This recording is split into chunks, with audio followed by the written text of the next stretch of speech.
A number of years ago, my husband and I planned a spontaneous vacation and a mock disaster to see how our kids were going to do what we've been teaching them in our family home meeting. So he was a bus driver, not a bus driver, a semi truck driver at the time.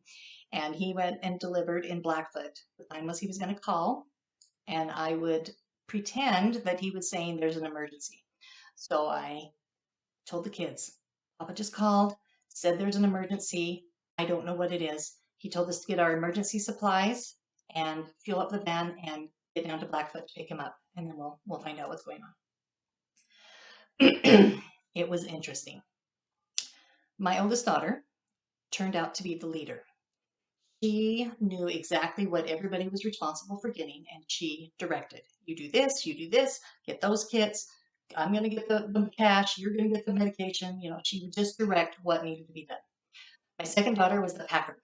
She was told what to do, and she went and did everything, like 40 pairs of underwear and an insane amount of water bottles. I don't know how she got everything crammed in the van, but she just packed everything.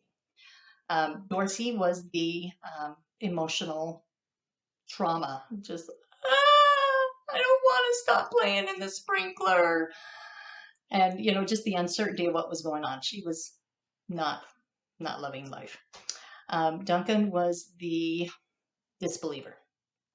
He'd go about dragging his feet, going, "This better be a simulation."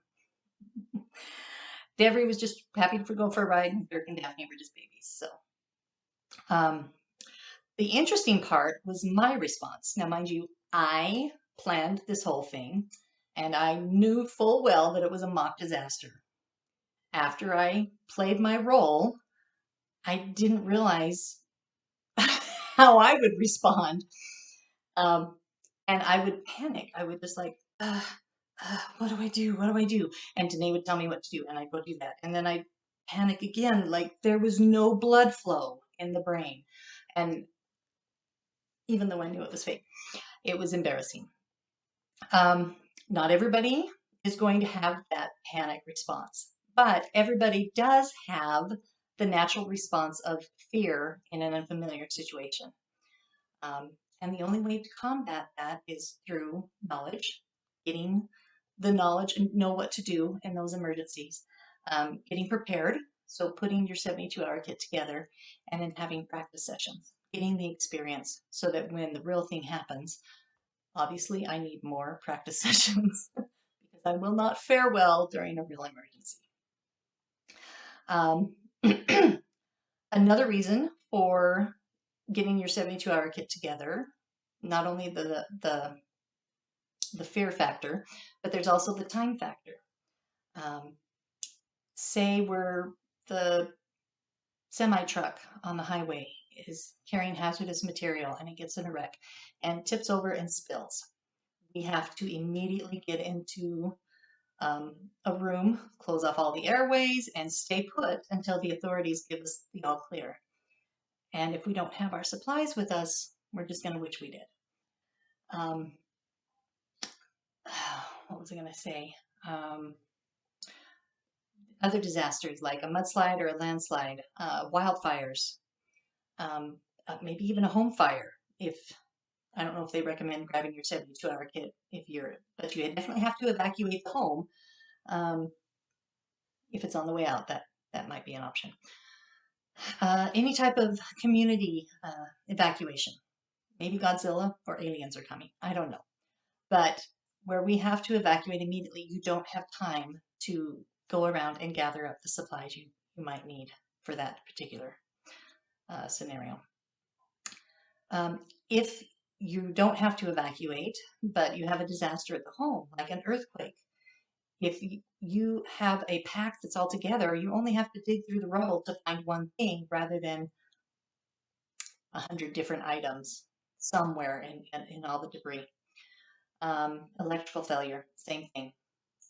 If you don't have the power that you need and you have it all in your kit, you can just do with that.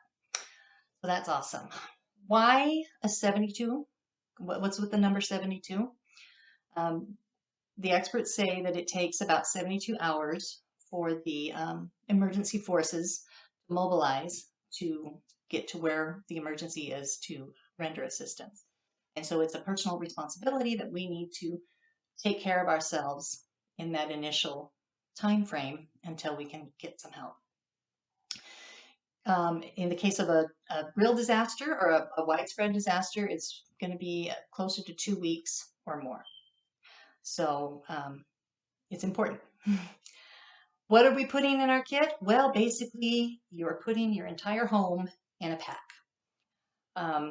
You're putting in your kitchen sink, your stove, your oven, stove and oven, same thing, your pantry, your medicine chest, your bathroom, your bedroom, your clothes closet, your garage, your home. You just got to put it all into a pack that you can carry. Because if you put it in a container that's too big for you to carry, you're going to not be able to transport those supplies. Even if you have a car, chances are that you will not be able to use the car, and it's almost guaranteed you won't be able to get fuel to go very far with the car. When you're storing things in your kit, it's always a good idea to put it in zip-like type bags or something to waterproof it against spills or the weather. And when you store it, to put it next to an exit, whether that's your clothes closet, not your coat closet on the way out the door, or a mudroom or the garage. Take into account the water that doesn't do well in high temperatures. A few helpful hints. If you keep a list of the contents that are in there and where they're located in the kit, it will help you in your accumulation process as well as locating things when you need it.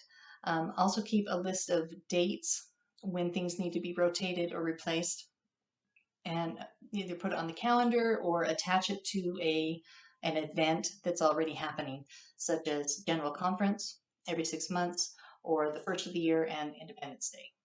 So every 6 months you can do those things. In future videos, we'll talk about what to put in the kit, but before that, we want to talk about the priorities. What is the highest priority and where we want to put our energy. Until then, we'll say goodbye.